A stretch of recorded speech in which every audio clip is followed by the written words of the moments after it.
The Sneezing Dragon. Deep in the mountains lived a mighty dragon, but today he had a problem. Achoo! With every sneeze, fire burst out, scaring the villagers. "The dragon is dangerous," they cried. But one kind old woman had an idea. She brought him a warm bowl of soup.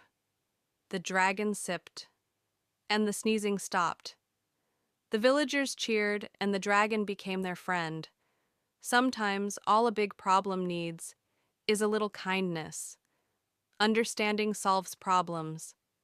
Giggle, dream, repeat. Movie magic.